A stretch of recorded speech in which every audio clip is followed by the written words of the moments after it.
أشهد أن لا إله إلا الله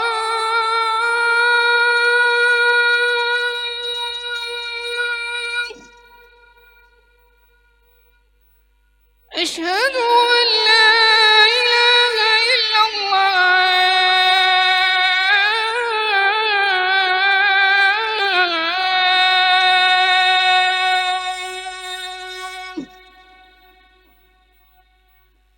أشهد أن محمدًا رسول الله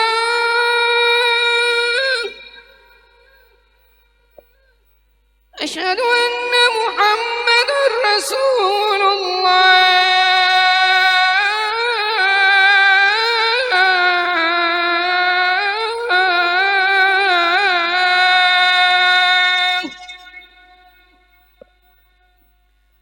حي على الصلاة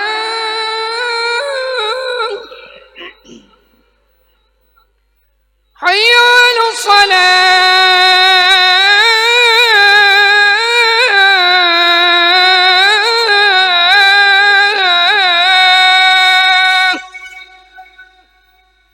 حي على الفلاح حي على الفلاح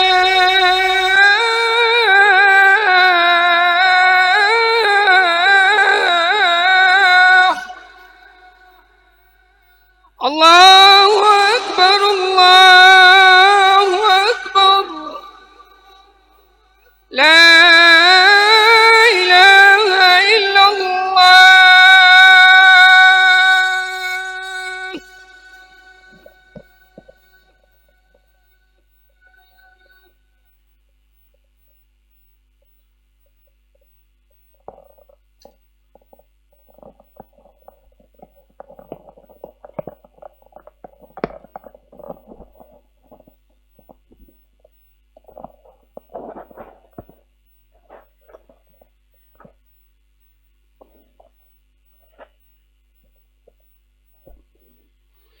الحمد لله نحمده ونستعينه ونستغفره ونؤمن به ونتوكل عليه ونعوذ بالله من شرور أنفسنا ومن سيئات أعمالنا من يهده الله فلا مضل له ومن يضلل فلا هادي له وأشهد أن لا إله إلا الله وأشهد أن محمدا عبده ورسوله أما بعد فإن خير الحديث كتاب الله وخير الهدي هدي محمد صلى الله عليه وسلم وشر الأمور محدثاتها وكل محدثة بدعة وكل بدعة ضلالة وكل ضلالة في النار أما بعد أعوذ بالله السميع العليم من الشيطان الرجيم فإن آمنوا بمثل ما آمنتم به فقد اهتدوا وإن تولوا فإنما هم في شقاق فَسَيَكْفِيكَهُمُ اللَّهُ وَهُوَ السَّمِيعُ الْعَلِيمُ۔ ہر قسم کی تعریفات اللہ مالک الملک کے لیے ہیں جنہوں نے جنات اور انسان کو حقیقی معنوں میں اپنی پوجا، اپنی بندگی اور اپنی عبادت کے لیے بنایا ہے۔ جنات اور انسان کی تخلیق کا حقیقی اور بنیادی مقصد ایک ہی تھا، اور وہ یہ تھا کہ وہ بارگاہ رب العالمین میں آیا کریں، اپنی جبین نیاز کو مالک کائنات کی بارگاہ میں آ کے جھکایا کریں، اپنے دست سوال کو کبریا کی بارگاہ میں آ کے پھیلایا کریں، اپنی کمر کو حالت رکوع میں اس کی بارگاہ میں آ کے ہم کیا کریں، اسی کی تکبیر کی صداؤں کو بلند کیا کریں، اسی کی تحلیل کے آوازوں کو اجاگر کیا کریں اور اسی کی تسبیح گیت گایا کریں۔ چنانچہ ارشاد ہوا وما خلقت الجن والانس الا لیعبدون، اور میں نے نہیں بنایا جنات اور انسان کو مگر اپنی پوجا، اپنی بندگی اور اپنی عبادت کے لیے۔ حمد و ثنا کے بعد عرب عرب انگنت اور بے شمار درود و سلام ہوں اس ہستی اقدس و مقدس پر کہ جن کا نام نامی اور اسم گرامی محمد کریم صلی اللہ علیہ وعلی آلہ واصحابہ وبارک وسلم ہے۔ اللہ رب العزت نے امام کائنات علیہ الصلوۃ والتسلیم کو اہل کائنات کی ہدایت اور ان کی رہنمائی کے لیے مبعوث فرمایا، اور آپ کی ذات بابرکات کے ذریعے اہل کائنات کی ہدایت اور ان کی رہنمائی کا خوب بندوبست فرمایا۔ اللہ رب العزت نے امام الہدا علیہ الصلوۃ والتسلیم کی سیرت طیبہ میں طرح طرح کی خصوصیات کو ودیت فرما دیا تھا، اور گونا گسم کی صفات علیہ کو آپ کی ذات اقدس و مقدس کا حصہ بنا دیا گیا تھا۔ اور ان تمام باتوں سے بڑھ کر یہ کہ میرے آقا کی زندگی میں کوئی صبح ایسی نہیں آئی، کوئی شام اور کوئی رات ایسی نہیں آئی، دکھوں کی کوئی گھڑی اور شغل لمحہ ایسا نہیں آیا جب مالک کائنات نے اپنی تائید کو، اپنی نصرت اور اپنی حمایت کاملہ و بے مثال و لازوال کو آپ کے شامل حال نہ فرمایا ہو۔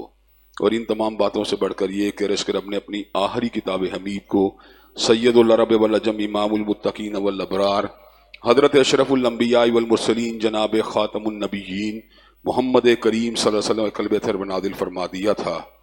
اسی کتاب حمید کے ایک انتہائی اہم عنوان، جس کا تعلق صحابہ کرام رضوان اللہ علیہم مجمعین کی سیرت اور ان کے کردار کے حوالے سے ہے، اپنی چند گزارشات کو آپ حضرات کے گوش گزار کرنے کی کوشش کر رہا ہوں۔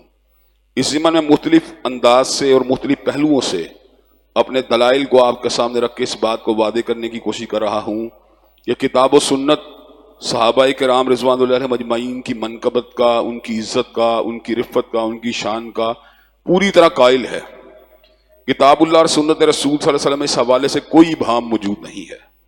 اللہ نے قرآن مجید میں اصحاب موسیٰ کا بھی ذکر کیا، اصحاب عیسیٰ کا بھی ذکر کیا، لیکن تاریخ بھی ہمیں یہ بات بتلاتی ہے اور تفسیر بھی ہمیں یہ بات بتلاتی ہے کہ اصحاب موسیٰ کے اندر جاں فشانی نہیں تھی، تڑپ نہیں تھی، مرنے کا جذبات نہیں تھے، یہاں تک کہ جب ان کے جہاد کا وقت آیا تو اصحاب موسیٰ نے کہا تھا فَاذْهَبْ أَنْتَ وَرَبُّكَ فَقَاتِلَا إِنَّا هَاهُنَا قَاعِدُونَ، آپ اور آپ کا رب جا کے مقابلہ کیجیے، ہم تو یہاں پہ بیٹھے ہوئے ہیں، جب فتح ہو جائے گی ہم بھی آپ کے سامنے ہو جائیں گے، آپ کے ساتھ شامل ہو جائیں گے۔ حضرات گرامی قدر، کبھی منو سلوا کا مطالبہ، کبھی زمین کے کھانوں کا مطالبہ، کبھی اللہ کو اپنی آنکھوں سے دیکھنے کا مطالبہ، کبھی گائے کی قربانی کے اوپر لیت و لال کرنے کا معاملہ، کبھی صبر کے معاملے، مچھلی پکڑنے اس کو گھیرنے کا معاملہ، کبھی اپنی من مانی تعویلات کے ذریعے حضرت موسیٰ علیہ السلام کے ارشادات عالیہ کو ٹالنے کا معاملہ، کبھی سیدنا موسیٰ علیہ السلام کی کوہ طور روانگی کے موقع پر سونے چاندی کے بنائے ہوئے بچھڑے کی پوجا کا معاملہ۔ یہ وہ معاملات ہیں جو اصحاب موسیٰ کی جو ہے حقیقت کو واضح کرتے ہیں۔ سیدنا عیسیٰ علیہ السلام کی تبلیغ کے نتیجے میں کل 12 لوگ مسلمان ہوئے، جن میں پطرس جو ہے وہ سید حواریین ہے، حضرت عیسیٰ علیہ السلام کے رفقا میں سے۔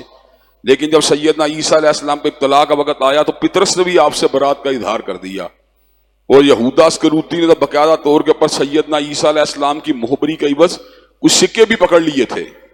یہ الگ بات ہے کہ اللہ تبارک و تعالیٰ نے سیدنا عیسیٰ علیہ السلام کو مصلوب نہیں ہونے دیا اور اس امر کا اعلان فرما دیا وما قتلوہ یقینا بل رفعہ اللہ الیہ، اللہ نے ان کو شہید نہیں ہونے دیا بلکہ زندہ آسمانوں کی طرف اٹھا لیا۔ اور یہ وہ نقطہ ہے، یہاں پر عیسائیت ہمارا مقابلہ نہیں کر سکتی۔ عیسائیوں کی گفتگو سنے تو اس کے اندر یہ بات نظر آتی ہے، اللہ نے وعدہ تو کیا سیدنا عیسیٰ علیہ السلام کو بچانے کا، لیکن پھانسی کے پھندے کے اوپر لٹکوا دیا۔ یہی وجہ ہے کہ بائبل کے جتنے بھی ایڈیشن ہیں، چاہے وہ جان کی ہو، چاہے وہ لیوکس کی ہو، چاہے وہ میتھیو کی ہو، اس کے اندر جناب ایک ہی بات نظر آئے گی، ایلی ایلی لما سبشتنی، او میرے خدا تو نے مجھ سے وعدہ خلافی کیوں کی؟ حالانکہ یہ بات بالکل واضح ہے، ان اللہ لا یخلف المیعاد، اللہ بندوں سے وعدہ خلافی نہیں کرتا۔ لیکن باہر کیف جب آپ بائبل پڑھتے ہیں تو اس میں معاذ اللہ ثم معاذ اللہ حضرت عیسیٰ علیہ السلام کے حواری بے وفا نظر آتے ہیں، جبکہ اللہ تبارک و تعالیٰ کی ذات کے حوالے سے بے وفائی کا تاثر ابھرتا ہے۔ اس کے مد مقابل حضرت رسول اللہ صلی اللہ علیہ وسلم رفقا بالکل ہی اور ہیں۔ جب نبی کریم صلی اللہ علیہ وسلم کی ذات کے اوپر ابتلا کا وقت آیا تو صحابہ آپ کے ساتھ تھے، جب ہجرت کا وقت آیا سیدنا صدیق آپ کے ساتھ تھے، جب غار سور کا وقت آیا تو حضرت صدیق نے اپنے قدم کو وہاں غار کے سوراخ کے اوپر رکھ لیا کہ کہیں کوئی موذی جانور جو حضرت رسول اللہ صلی اللہ علیہ وسلم کو تکلیف نہ پہنچائے، اور آپ کو ڈسا بھی گیا، لیکن اس کے باوجود بھی آپ نے اپنے لبوں کو سیے رکھا۔ حضرت عمر فاروق حضرت اسی وقت تلوار بدست ہو جاتے تھے، جب حضرت رسول اللہ صلی اللہ علیہ وسلم کو جلال آتا تو حضرت عمر فاروق تلوار اٹھا کے کہتے تھے کون بندہ ہے جو میرے نبی کو جلال کی کیفیت میں لے کے آنے والا ہے۔ حضرت عثمان رضی اللہ تعالیٰ اپنی تجوری کا منہ کھول دیا کرتے تھے جس وقت حضرت رسول اللہ صلی اللہ علیہ وسلم کا ارشاد عالی ہوتا تھا، اور حضرت علی المرتضیٰ تلوار بدست ہو کے دشمنان دین کے مقابلے میں سینہ سپر ہو جایا کرتے تھے۔ حضرت ابو ہریرہ کو پیاس لگتی، بھوک لگتی، لیکن اس کے باوجود آپ حجرہ عالی کے سامنے سے باب عالی کے سامنے ہٹنا گوارا نہیں کرتے تھے کہ کہیں ایسا نہ ہو نبی مہرباں حضرت محمد کریم صلی اللہ علیہ وسلم کے فرامین مبارک جو ہے میرے کانوں کے اندر نہ جائیں اور میں اس سعادت سے محروم رہ جاؤں کہ آپ کی کوئی عظیم اور قیمتی بات جو ہے وہ میرے کانوں کے اندر نہ داخل ہو سکے۔ عبداللہ ابن عمر رضی اللہ تعالیٰ عنہ کو حضرت رسول اللہ سے والہانہ محبت تھی.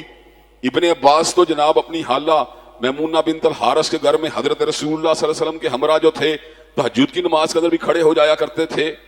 انس ابن مالک نے 10 سال تک حضرت رسول اللہ کی خدمت کی. کہا آقا نے مجھے کبھی اف بھی نہیں کہا اور کبھی یہ بھی نہیں کہا کہ تم نے یہ کام کیا تو کیوں کیا اور یہ نہیں کیا تو کیوں نہیں کیا.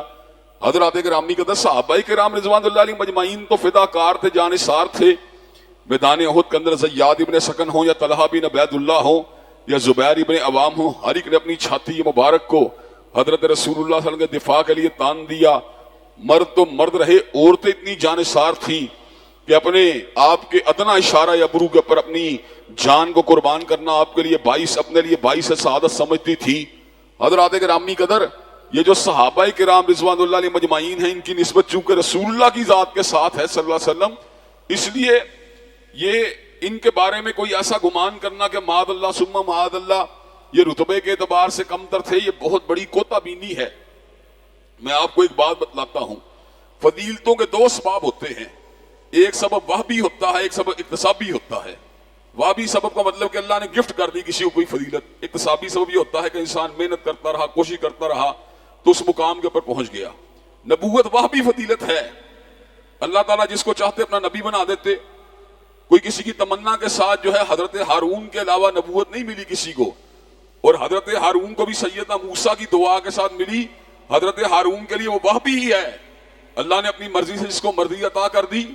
حضرات گرامی اللہ نے اس بات کا ذکر بھی فرمایا، اللہ اعلم حیث یجعل رسالتہ، اللہ کو پتا ہوتا ہے میں نے اپنا رسول کس کو بنانا ہے کس کو میں نے نہیں بنانا. تو بعض فضیلتیں وہبی ہوتی ہیں. مثال دے رہا ہوں، اللہ نے مردوں کو عورتوں کے اوپر فضیلت دی ہے. اب اس میں مردوں کا کیا کارنامہ ہے؟ کیا مرد اقتصابی طور پہ مرد بنے؟ نہیں، اللہ نے بنا دی اور بن گئے. اب اللہ نے ان کو فضیلت دے دی عورتوں کے اوپر. یہ وہبی اور گفٹڈ فضیلت ہے. یہ اس کو گین نہیں کیا جا سکتا، اس کو اون نہیں کیا جا سکتا.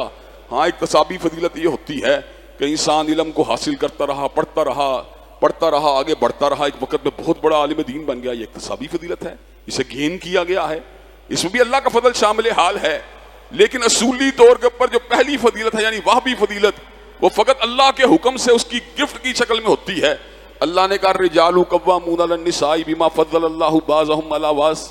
اللہ نے مردوں کو عورتوں کو فضیلت دی ہے، اس لیے کہ اللہ جس کو چاہے جس میں فضیلت دے دیں. اب انسان کو اللہ نے احسن تقویم بنایا، ہم انسان ہیں، اس میں ہمارا کیا کمال ہے؟ یہ فضیلت وہبی ہے جو اللہ نے انسانوں کو دی ہے، ہم بھی اس میں شامل ہو گئے. اسی طرح حضرات گرامی قدر جو صحابیت کی فضیلت ہے اقتصابی نہیں، یہ وہبی فضیلت ہے. اللہ نے جن لوگوں کو رسول اللہ صلی اللہ علیہ وسلم کی صحبت کے لیے چن لیا ان کو فضیلت مل گئی. اب جو اللہ کی دی ہوئی فضیلت ہے اس کے اوپر ہم کس طرح حسد کر سکتے ہیں یا معاذ اللہ اس کے اوپر کس طرح انکار کر سکتے ہیں؟ اب یہود کے قبائل جو تھے وہاں پر مدینہ طیبہ میں آ کے آباد ہوئے، وہ اپنے آخری نبی کے منتظر تھے. ان کے وہم و گمان کے اندر بھی یہ بات نہیں تھی کہ حضرت رسول اللہ صلی اللہ علیہ وسلم آل اسحاق کی بجائے بنو اسماعیل سے پیدا ہو جائیں گے. جب انہوں نے دیکھا حضرت رسول اللہ صلی اللہ علیہ وسلم بنو اسماعیل سے پیدا ہو گئے ہیں تو حسد کرنا شروع کر دیا. کبھی جبریل سے حسد، کبھی میکائیل سے حسد، کبھی اللہ تبارک و تعالیٰ کی شان اقدس کے اندر گستاخیاں. حضرات گرامی قدر حالانکہ ہونا تو یہ چاہیے تھا اللہ کے فیصلے کے سامنے سر تسلیم کو ہم کر دیا جاتا. ام یحسدون الناس علی ما آتاہم اللہ من فضلہ، کیا لوگ اس بات کے اوپر بھی حسد کرتے ہیں جو اللہ تبارک و تعالیٰ نے کسی کو عطا فرما دیا؟ یہ جو حسد نسب ہوتا ہے یا کسی کی صحبت یا رفاقت ہوتی ہے، یہ ایک وہبی بات ہوتی ہے. حضرات گرامی قدر اس عہد میں جو لوگ پیدا ہوئے، اس میں سے جن لوگوں کی قسمت کے اندر ایمان آیا، یا ایمان تو انہوں نے اقتصاب سے حاصل کیا، لیکن حضرت رسول اللہ کی جو ان کو رفاقت حاصل ہوئی صحابیت والی، وہ ان کی اقتصابی نہیں بلکہ وہبی فضیلت ہے. حضرات گرامی قدر اللہ تبارک و تعالیٰ کے حبیب نے اعلان فرما دیا خیر الناس کرنی ثم الذین یلونہم ثم الذین یلونہم، بہترین لوگ تو میرے زمانے کے لوگ ہیں، پھر وہ لوگ بہترین ہیں جو ان کے بعد آئے، اور پھر وہ لوگ ہیں جو ان کے بعد ان سے ملاقات کی یا ان کے ساتھ متصل ہوئے. حضرات سوچنے کی بات یہ ہے، یہ صحابہ کرام، یہ تابعین اعظام، یہ تبع تابعین اعظام، کیا بندہ اپنی مرضی کے ساتھ اس مقام کے اوپر آ سکتا ہے؟ لاکھ محنت کرتا رہے، لاکھ کوشش کرتا رہے، علامہ بن سکتا ہے، شیخ الحدیث بن سکتا ہے، شیخ القرآن بن سکتا ہے، حتیٰ کہ اللہ کا ولی بھی بن سکتا ہے، لیکن صحابی نہیں بن سکتا. اور یہ مقام جو اللہ تبارک و تعالیٰ نے صحابہ کو عطا فرما دیا کہ خیر الناس کرنی، کہ کہ بہترین لوگ تو میرے زمانے کے لوگ ہیں. حضرات گرامی قدر یہ بعد میں آنے والے عہد کو نہیں مل سکتا, یہ بعد میں آنے والے زمانے کے لوگوں کو نہیں مل سکتا. یہ شرف جو ہے, جو صحبت کا شرف ہے حضرت رسول اللہ صلی اللہ علیہ وسلم کی, یہ صحبت کا شرف بعد میں آنے والے لوگوں کو نہیں مل سکتا. چنانچہ اس شرف کے اوپر جو ہے اس کی وجہ سے کسی کی تنقید کرنا یا حسد کرنا یا لیٹ ڈاؤن کرنے کی کوشش کرنا در حقیقت اللہ کی تقدیر کے ساتھ انحراف ہے, در حقیقت اللہ کی تقدیر کے ساتھ بغاوت ہے. حضرات گرامی قدر حضرت رسول اللہ کے بعد کوئی نبی نہیں ہو سکتا. حضرت رسول اللہ صلی اللہ علیہ وسلم نے اعلان فرما دیا لا نبی بعدی. اب جتنا مرضی بندہ تہجد گزار ہو, جتنا مرضی شب زندہ دار ہو, جتنا مرضی پڑھا لکھا ہو, جتنا مرضی متقی ہو, اگر وہ کسی غلط فہمی کا شکار ہے کہ فلاں بندہ نبوت کے مقام پہ جا سکتا ہے, فلاں بندہ نبوت کے مقام پہ جا سکتا ہے, وہ بے وقوف ہے, وہ احمق ہے, وہ حقیقت سے منہ چرانے والا ہے. حضرات گرامی کہتے جو بھی حضرت رسول اللہ صلی اللہ علیہ وسلم کے بعد دعوی نبوت کرے گا وہ کذاب ہوگا, مرتد ہوگا, زندیق ہوگا, کافر ہوگا, لیکن حضور کے بعد کوئی نبی نہیں ہو سکتا. اسی طرح جن لوگوں کو حضرت رسول اللہ علیہ وسلم کی صحبت حاصل ہو گئی وہ صحابی ہیں. جنہوں نے ایمان کی حالت میں آپ کے چہرے کی زیارت کر لی وہ صحابی ہیں. اب ایک بندہ سوچے میں بھی صحابی بن جاؤں یا صحابی کا ہم پلہ بن جاؤں, بہت بڑی اس کی غلط فہمی ہے. وہ ساری زندگی نہ تو صحابی بن سکتا ہے نہ صحابہ کا ہم پلہ بن سکتا ہے, اس لیے کہ اللہ نے جن کو چن لیا, جن کو اللہ نے منتخب فرما لیا. اب اس میں اقتصاب کی تو بات ہی کوئی نہیں, کوشش یا محنت کی بات ہی کوئی نہیں. یہ تو قسمت تھی صدیق کی, یہ تو قسمت تھی فاروق کی, یہ تو قسمت تھی ذوالنورین کی, یہ تو قسمت تھی سیدنا علی المرتضیٰ کی, یہ تو قسمت تھی سیدنا حسنین کریمین کی کہ وہ اہل البیت میں شامل تھے, یہ تو قسمت تھی سیدہ عائشہ کی کہ آپ حضرت رسول اللہ کے عقد میں آئیں, یہ تو قسمت تھی سیدہ حفصہ کی کہ آپ حضرت رسول اللہ کی اہلیہ تھی, یہ تو قسمت تھی سیدہ جویریہ کی, یہ تو قسمت تھی سیدہ میمونہ بنت الحارث کی کہ وہ حضرت رسول اللہ کے اہل البیت میں شامل ہیں. اب بندہ اس بنیاد کے اوپر کسی سے بغض رکھے یا کسی کے مقام کو گھٹانے کی کوشش کرے, یہ ہو ہی نہیں سکتا.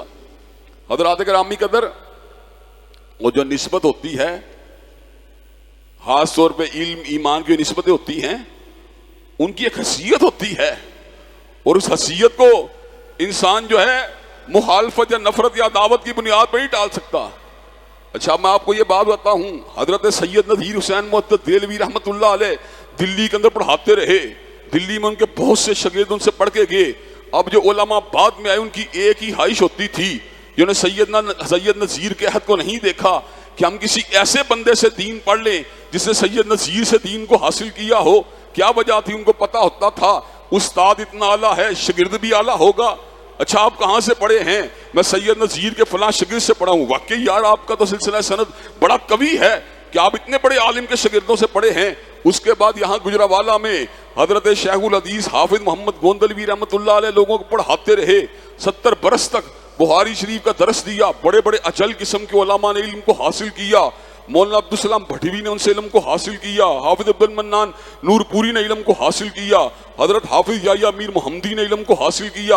حافظ یحییٰ شرق پوری نے علم کو حاصل کیا. علامہ شہید نے علم کو حاصل کیا. مولانا عبدالحق قدوسی نے علم کو حاصل کیا. ڈاکٹر فضل الہی نے علم کو حاصل کیا. مولانا ابو غزنوی رحمۃ اللہ علیہ نے علم کو حاصل کیا. حضرات گرامی قدر اب یہ سارے کے ساتھ مولانا ارشاد الحق قصری نے علم کو حاصل کیا. حافظ مسعود عالم نے علم کو حاصل کیا. حافظ شریف نے علم کو حاصل کیا.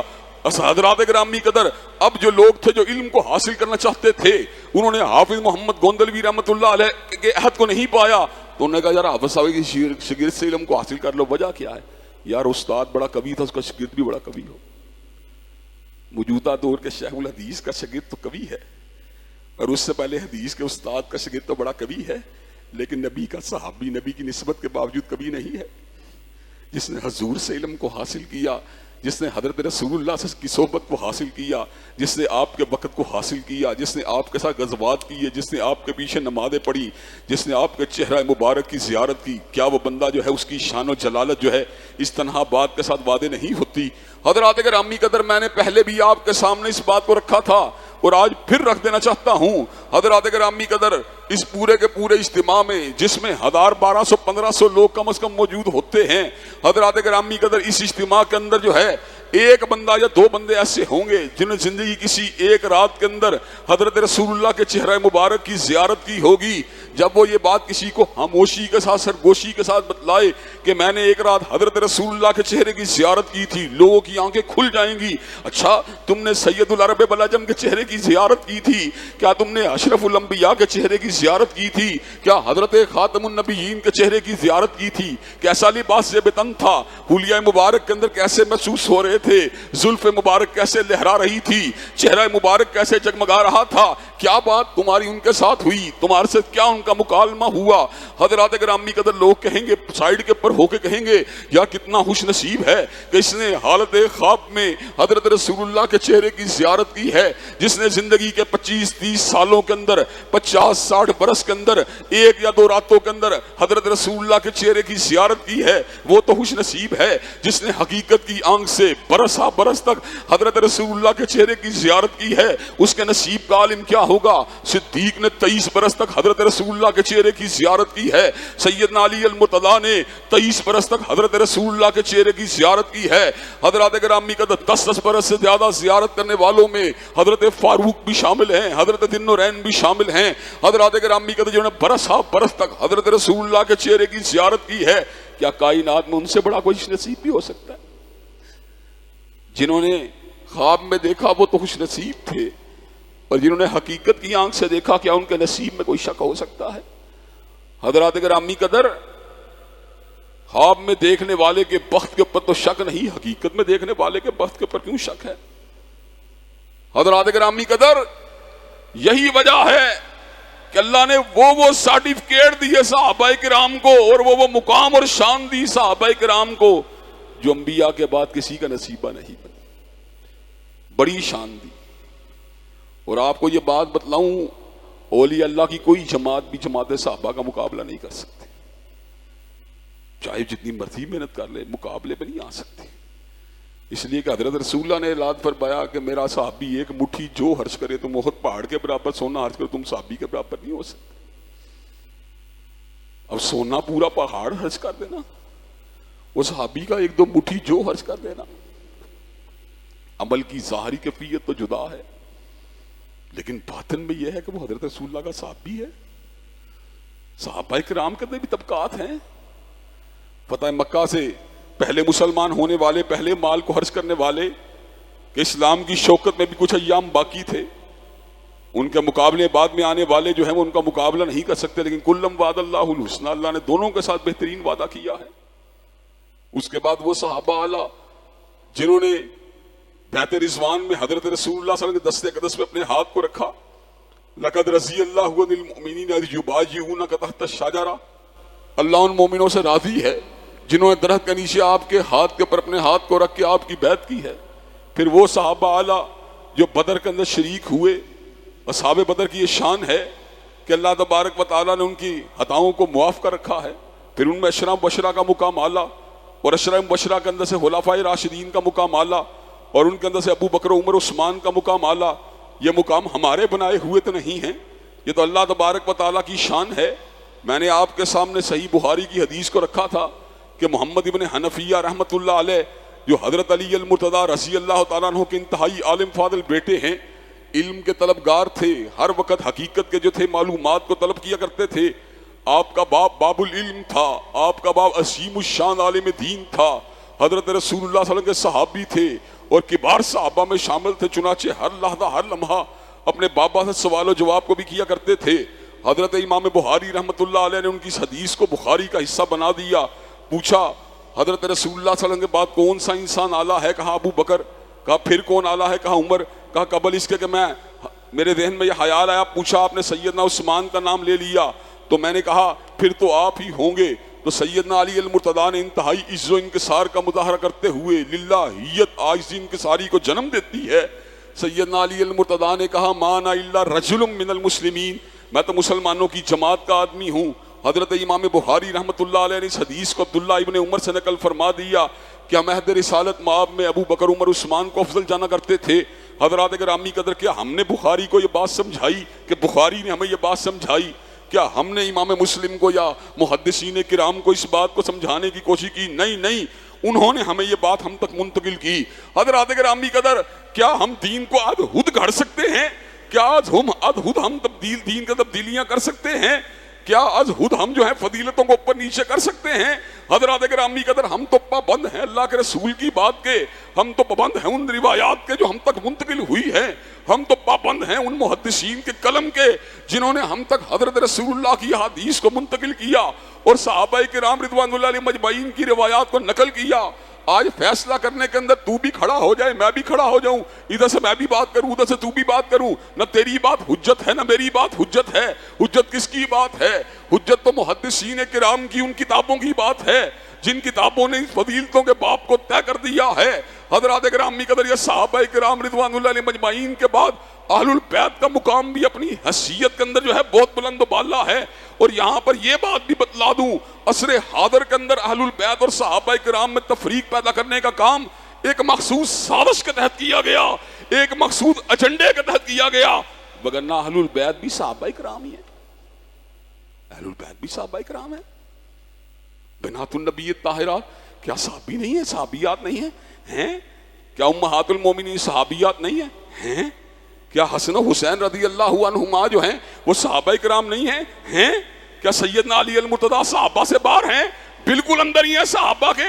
یہ تو وہی بات ہے، کوئی بدر کا گلدستہ ہے، کوئی احد کا گلدستہ ہے، کوئی حدیبیہ کا گلدستہ ہے، کوئی خلفائے اربعہ کا گلدستہ ہے، کوئی اہل البیت کا گلدستہ ہے، کوئی ازواج النبی الطاہرات کا گلدستہ ہے، کوئی بنات النبی الطاہرات کا گلدستہ ہے، کوئی محدثین کرام کا گلدستہ ہے، کوئی مفسرین کا گلدستہ ہے، لیکن ہیں سارے کے سارے صحابہ کرام۔ اہل البیت کو یہ شان ملی ہے، ایمان کی وجہ سے ملی ہے، عقیدے کی وجہ سے ملی ہے، حضرت رسول اللہ تمسک کی وجہ ملی ہے، وگرنہ ہاشمیوں میں سے وہ لوگ جنہوں نے حضرت رسول اللہ کی دعوت قبول نہیں کیا، کیا وہ اس فضیلت کے حقدار بنے؟ نہیں بنے۔ کیوں نہیں بنے؟ اس لیے کہ ایمان و عمل کے اس مقام کے اوپر نہیں پہنچے۔ اہل البیت کی ساری شان حضرت رسول اللہ کے اوپر ایمان اور اس علم اور اس عمل کی وجہ سے ہے جو اللہ تبارک و تعالیٰ نے کرنے کا موقع دیا۔ اب اہل البیت میں بھی ڈیویژن کرنے کی کوشش ہو رہی ہے۔ حضرت رسول اللہ نے جناب یہ بات کہی، ویسے تو آپ نے ارشاد فرمایا ترکت فیکم امرین لن تضلوا ما تمسکتم بہما کتاب اللہ و سنتی، میں تم میں دو چیزیں چھوڑ کے جا رہا ہوں۔ امرین، کمانڈ دو ہی ہیں، کمانڈز کے سیٹ دو ہیں، ایک کتاب اللہ ہے، ایک سنت ہے۔ جب تک چمٹے رہو گے کبھی گمراہ نہیں ہو سکتے۔ ہاں، آپ نے اس بات کا بھی ذکر کیا تم میں دو وزنی چیزیں چھوڑ کے جا رہا ہوں، میری کتاب، اللہ کی کتاب اور میرے اہل البیت۔ اب اہل البیت حضرت رسول اللہ صلی اللہ علیہ وسلم کے بعد جو لوگوں کو دین پڑھاتے رہے، دین سمجھاتے رہے، وہ سارے کے سارے جو ہیں واقعی وزنی چیزیں ہیں۔ حضرت علی المرتضیٰ بھی لوگوں کو مسائل بتلاتے تھے۔ اہل البیت کے اندر سے مزید 3 ہستیاں ایسی ہیں جنہوں نے اپنے آپ کو اس کام کے لیے وقف رکھا۔ حضرت عبداللہ ابن عباس رضی اللہ تعالیٰ عنہ نے کتنی تعلیم دی، اب وزنی علم تو ان کے ذریعے بھی ہم تک منتقل ہوتا رہا۔ حضرت عائشہ رضی اللہ تعالیٰ عنہ جو وہ بھی اہل البیت میں شامل ہیں، ان کے ذریعے بھی ہم تک علم پہنچتا رہا۔ حضرت ام سلمہ رضی اللہ عنہ وہ بھی ہم تک علم کو پہنچاتی رہیں۔ تو وزنی بات کی جائے، کتاب اللہ اور اہل البیت کی جب بات کی جائے گی، جہاں پر حضرت علی المرتضیٰ کی روایات ان میں شامل ہوں گی، وہاں ابن عباس کی روایات کو ہم باہر نہیں نکال سکتے، وہاں پہ سیدہ عائشہ کی روایات کو ہم باہر نہیں نکال سکتے، سیدہ ام سلمہ کی روایات کو باہر نہیں نکال سکتے۔ یہ کیا بات ہے کہ جب آپ بات کریں تو اس موقع کے اوپر جو ہے وہ اہل البیت کے ایک حصے کو اہل البیت سے باہر نکال دے، دوسرے حصے کو برقرار رہنے دے۔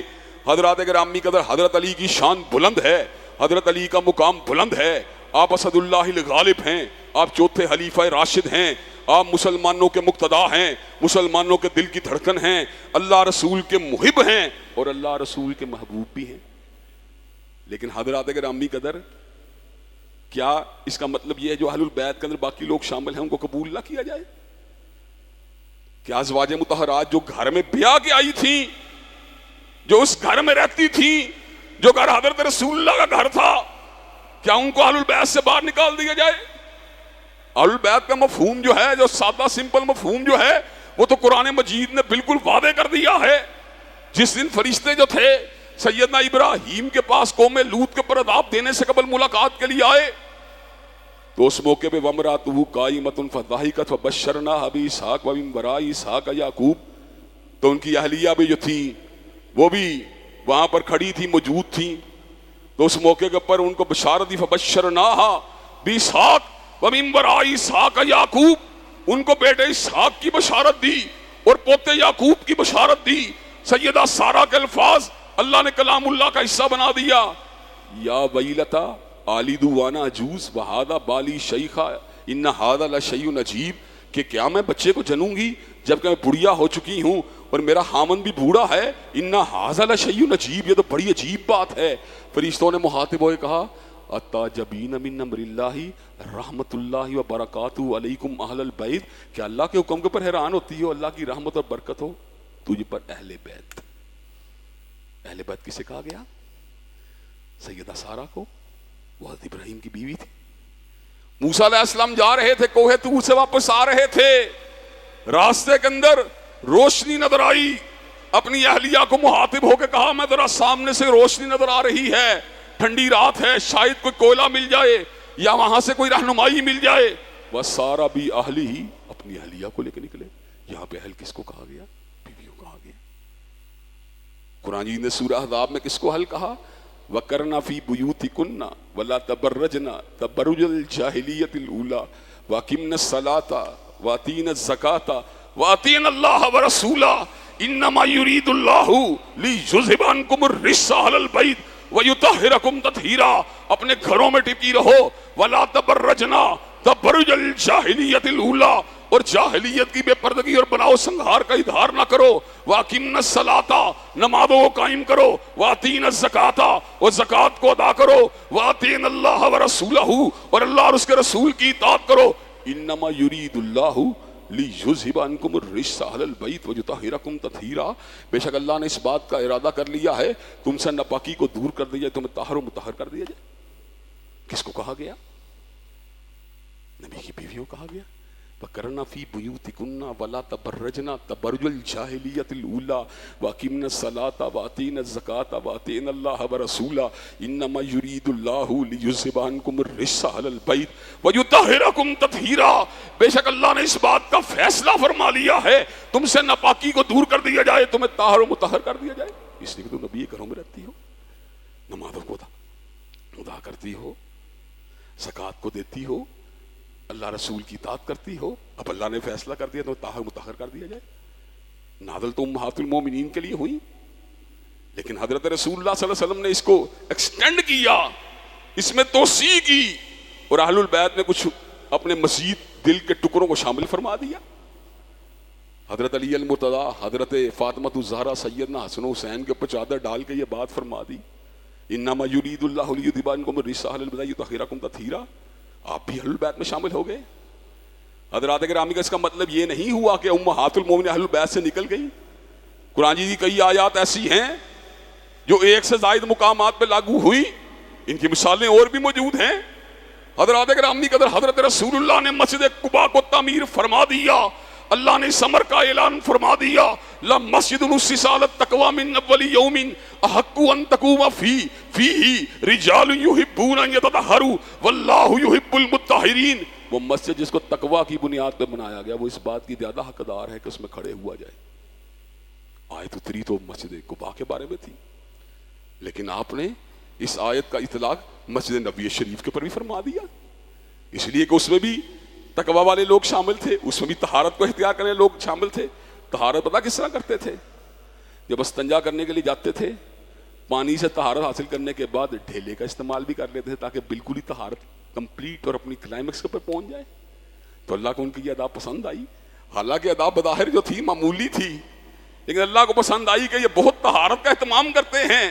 تو اللہ نے کہا فیہ رجال یحبون ان یتطہروا واللہ یحب المطہرین. ان میں ایسے لوگ موجود ہیں جن کو طہارت سے محبت ہے، اللہ کو بھی طہارت کرنے والوں سے بڑا پیار ہے. تو حضرات گرامی قدر، یہ جو آیات تھی ان کا اطلاق پھر کہاں کے پر ہوا؟ آیات کا اطلاق جو تھا مسجد قباء کے ساتھ ساتھ مسجد نبوی شریف کے اندر آنے والے نمازیوں کے اوپر بھی ہو گیا.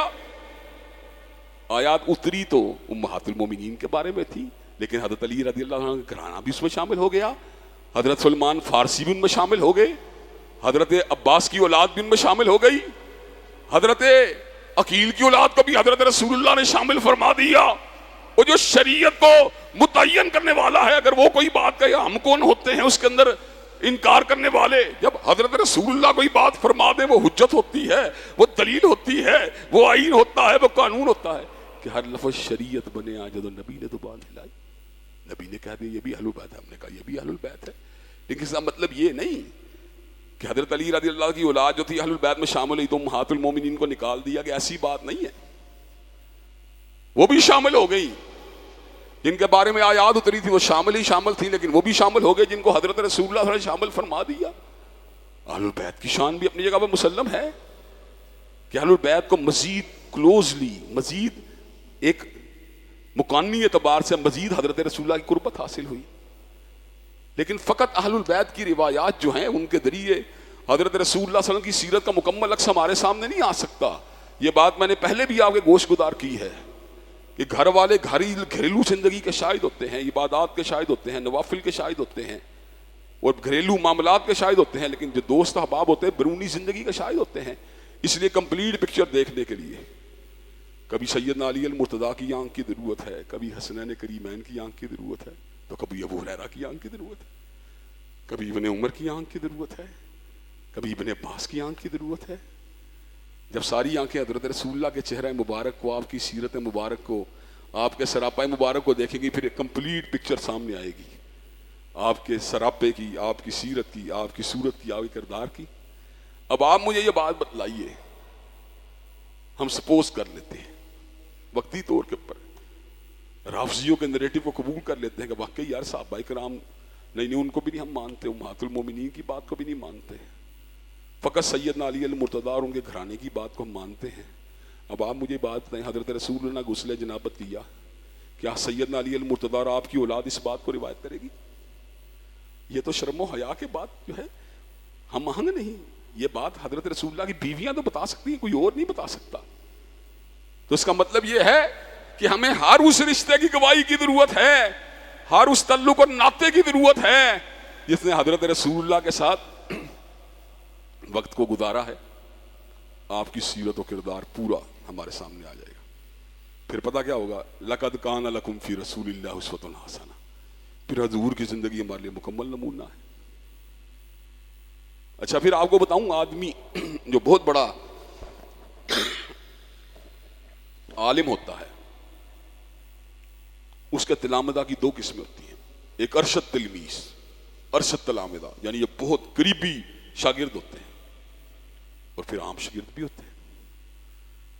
اب وہ کہتے ہیں حافظ محمد صاحب کے ارشد تلامذہ میں حافظ میر پوری بھی شامل ہے، اب یہ میر محمدی بھی شامل ہیں، حافظ شرک پوری بھی شامل ہے، لیکن عام شاگرد بھی شامل ہے۔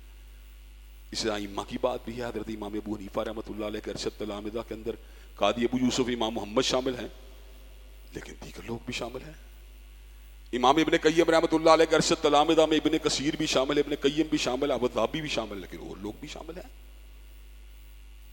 اسی طرح صحابہ کرام رضوان اللہ علیہم اجمعین کے شاگردوں کی بات بھی ہے کہ ان کے بعد ارشد تلامذہ ہوتے تھے، بعد ان کے عمومی شاگرد ہوتے تھے، لیکن نسبت ارشد تلامذہ کے بعد عام شاگرد میں پہنچے گا تو نہیں کچھ ہوگی بات، اس لیے فلاں کا شاگرد۔ اس لیے حضرت رسول اللہ صلی اللہ علیہ وسلم کا جو ارشد تلامذہ ہے، سیدنا صدیق ہوں یا فاروق ہوں، عثمان ہوں یا علی ہوں، عبداللہ ابن عباس ہوں یا عبداللہ ابن عمر ہوں، یا ابن مسعود ہوں یا انس ابن مالک ہوں یا ابو سعید خدری ہوں، ان کی شان اور مقام تو بہت اونچا ہے، لیکن کوئی بھی شخص جس نے حالت ایمان میں حضرت رسول اللہ کے چہرے کی زیارت کی ہے، جس نے حالت ایمان میں آپ کے روح انور کی زیارت کی ہے، جس نے حالت ایمان میں آپ کی زلف مبارک کی زیارت کی ہے، جس نے حالت ایمان میں آپ کے قدمین شریفین کی زیارت کی ہے، جس نے حالت ایمان میں آپ کے سینہ مبارک کی زیارت کی ہے، جس نے حالت ایمان میں یا ایھا المدثر والی کمبل کی زیارت کی ہے، جس نے حالت ایمان میں یا ایھا المزمل والی کملی کی زیارت کی ہے، جس نے حالت ایمان میں آپ کے امامہ شریف کی زیارت کی ہے، جس نے حالت ایمان میں آپ کو ایک لمحے کے لیے بھی دیکھا ہے، اللہ کی قسم دنیا کے باقی لوگ اس کی عظمت کا مقابلہ نہیں کر سکتے۔ یہ ایک شان ہے جو اللہ تعالیٰ نے صحابہ کو دی ہے۔ صحابہ کرام رضوان اللہ علیہم اجمعین کے ہمارے پر بعض حقوق بھی ہیں، اصل میں تو میں آج حقوق بیان کرنے کے لیے آیا تھا، لیکن بات جو ہے وہ پھر ذرا بکھر گئی، تو انشاءاللہ بات ذرا تفصیل میں چلی گئی۔ انشاءاللہ حضرات صحابہ کرام رضوان اللہ علیہم اجمعین کا جو اہل ایمان کے اوپر حق ہے، اس کے حوالے سے اپنی گزارشات کو آئندہ خطبہ جمعہ میں آپ حضرات کے سامنے رکھا جائے گا، اور اس کے بعد فرداً بھی جو صحابہ کرام کی خدمات ہیں، سیدنا صدیق ہوں، سیدنا فاروق ہوں، سیدنا عثمان، سیدنا علی المرتضیٰ اور جو اہل البیت کی عظیم شخصیات ہیں ان کے فضائل و مناقب، ان میں حسنین کریمین کی ایک خصوصی اہمیت ہے. انشاءاللہ اس حوالے سے اپنی گزارشات اور معروضات کو آئندہ جو ہے آپ کے سامنے جمعے کے بعد ہر جمعے ایک نئے موضوع کے ساتھ آپ حضرات کے سامنے اپنی گزارشات کو رکھا جائے گا.